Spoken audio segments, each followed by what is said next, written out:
ఆమె ఎన్ని బాధలు అనుభవించిందో, అయినా కూడా వీరు కూడా బ్రతకాలి, నా తోటి వారు కూడా ఆనందంగా ఉండాలని ఆమె ఆలోచించింది.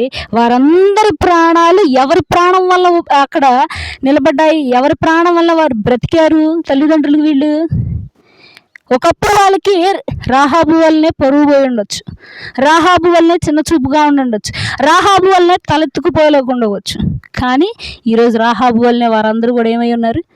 బ్రతికారు. వారందరూ చనిపోయినప్పుడు కూడా రాహాబు వల్ల బ్రతికినాడు. కాబట్టి దేవుడు ఇలాగా మనుష్యులు దూరం పెట్టినటువంటి ఈ మనుషుల్ని దేవుడు చాలా ఎక్కువగా ప్రేమిస్తున్నాడు. కానీ మనిషి దాన్ని గ్రహించట్ల. ఈ మనుషులే నన్ను హీనంగా చూస్తున్నారు, దూరం పెడుతున్నారు, కానీ దేవుడు మాత్రం నన్ను దగ్గరికి తీస్తాడా? వీళ్ళే చూడట్లేదు, దేవుడు ఏం చూస్తాడు అన్నాడు. దేవుడిని ఎప్పుడు కూడా మనుషులతో పోల్చొద్దు. వాక్యం స్పష్టంగా